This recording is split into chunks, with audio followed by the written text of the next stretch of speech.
નમસ્કાર દર્શક મિત્રો, આપ જોઈ રહ્યા છો કલમ ન્યૂઝ। હું છું પાયલ બામભણિયા। તો જોઈએ આજના મહત્વના સમાચારમાં। નમસ્કાર, કલમ યુદ્ધ સમાચારની સાથે હું છું આપની સાથે પાયલ બામભણિયા। તો જોઈએ આજના મહત્વના સમાચાર। કારની પાછળની સીટ નીચે ચોરખાનું બનાવી અંગ્રેજી દારૂની હેરફેર કરતા બે ઇસમને પકડી પાડતી એલસીબી ઝોન 1 ટીમ। ચૂંટણી સમયે અમુક નેતાઓ અને અમુક દારૂના પ્યાસીઓ પીવો અને પીવડાવો અને પછી વોટ દો તેવા દેવડાઓ એવી નીતિ અપનાવતા હોય છે। લોકશાહીમાં કાયદો કાનૂન અને વ્યવસ્થા જળવાઈ રહે તે માટે રાજકોટ પોલીસ અને તેના સોર્સ પણ ખૂબ એક્ટિવ જોવા મળી રહ્યા છે।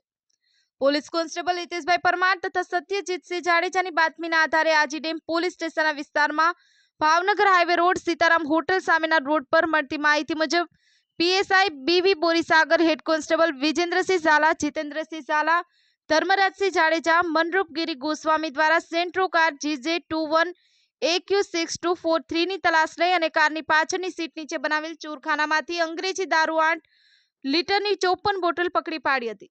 સેન્ટ્રો કાર અને 54 બોટલ દારૂ સાથે આરોપી અફઝલ હુસેનભાઈ શેખ તેમજ માલતાફ હબીબભાઈ નકાણીને પકડી પાડી ગુનો નોંધી કાયદેસરની કાર્યવાહી હાથ ધરવામાં આવી છે। સંવાદદાતા આરવી જેઠવા, કલમ યુદ્ધ ન્યૂઝ, રાજકોટ।